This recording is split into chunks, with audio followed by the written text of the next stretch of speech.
No dog sold or raised for illegal purposes. This is a historical and entertainment-based channel. Viewer discretion is advised. Open letter to Floyd Boudreaux. From Don Mayfield.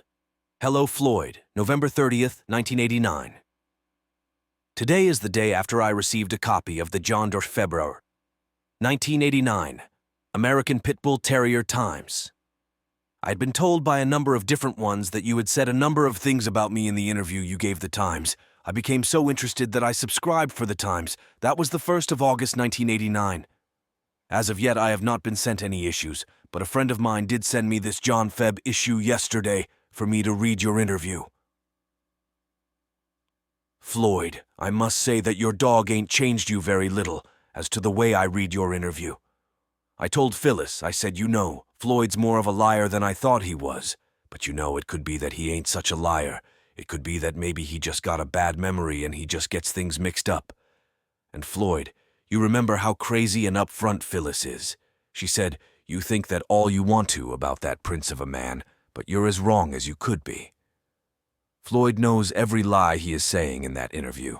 So what I thought I would do is write you this letter as I read over this interview and point out just a few of the many things I read and feel I know I can prove is wrong with facts.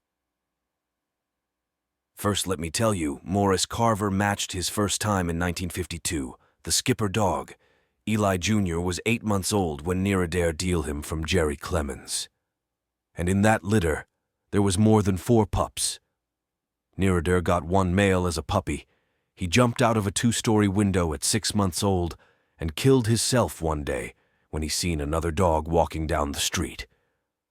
That is when Near-a-Dare then deal for Eli Jr., and at that same time, or a month or 2 later, he deal Jerry for Spook. She quit cold 4 or 5 different times in roles when Near-a-Dare roll her in this area. Floyd, I could go on and on one thing after another of things such as what I have pointed out to you. It is like I see it throughout the interview. What I want to write you about are the more direct things that you said, that much more ways involved me. First, let's start with Eli from him to me being confused as to the Bullison versus Benny Bob match. Let me first say that the match with Danny Burton and Raymond, Danny dog was black and was owned by the Plumbers. Raymond's dog was white and was called Whitey's Ford. Danny's dog was called 500. No dogs there that day was called Lighting IV. Floyd, you know as well as I know how Eli was bred. It is just like Leo told me, Curly Hayes told me, and a number of us in the Corps knew the true breeding of Eli. Junior Bush told Curly Hayes that you told him the true breeding on Eli. Floyd, you and I talked about this in the years when the game was all talking about it. Like I said, more than one told me how they knew for sure that Eli was out a crybaby. But like you always knew me, ain't no one dog deal going to rile me. With me, I could have forgot the matter, but when the stories began being told to the beginners of the 80s, the way that you, Bobby Hall, and a number of different ones, who y'all be dealing with in the ways of lies, well, that's when I began to do a bit more writing the true stories into the game. As I told you in the last letter I wrote to you, that you never answered when I sent you the copy of Rednecks. I wrote the story A Rose is a Rose after Sunny Sykes, and I got together in Mississippi in 1979. Sunny told me how he was getting back in the game. Sunny and I were always a little different with our friendship. We were close, but not to close.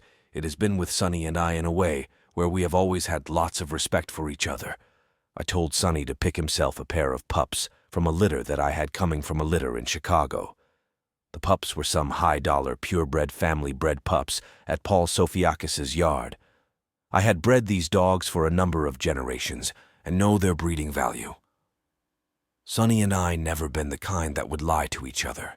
It's like no matter what we talk about, we talk to each other in the way as to the truth with each other. I had told Paul all the stories about Eli and about our deal you and I had with Crybaby and the pups. But to Paul it was more like just another story about the question marks in many pedigrees. After Sunny Sykes and I had talked in Mississippi, and I deal him the pair of pups, Sykes and Paul later got together for a visit in Chicago. As I was told by Paul the next day when he called, Paul said Sunny and I was together all day yesterday. He said Sunny and I drank some red wine and did lots of talking about old times. Paul said, Don, that story you told me about Eli, you were sure, right? Sunny told me that he seen Eli when he was on Crybaby when the litter was near 3 weeks old. Sunny said that Floyd gave Sunny Pick PF the litter and told him not to tell anyone how they were bred. Sunny said for some reason he never got to get with Floyd to get the pup he had picked. Sunny Sykes said the next time he saw Eli was when you matched him into Jack Smith in Mississippi. Sunny said that after the match you came to him and told him that Eli was the pup Sunny picked out of the litter. I remember that match very well. Leo and Curly both came to me and spoke of how Eli and Crybaby looked alike. Curly came to me 5 minutes into the fight and said out, Hell, son, you told me all the pups out of Crybaby died. I said, What can I say, Curly? I got eyes too. Well, Paul talked on and on as to what Sunny talked about. A few days later, Sunny and I talked and I told him, I always knew that Eli was out of Crybaby, but I never was told your story about seeing Eli when he was a puppy in his litter on Cry. Sykes said, Yup, Don, that is the truth. It happened just like I said.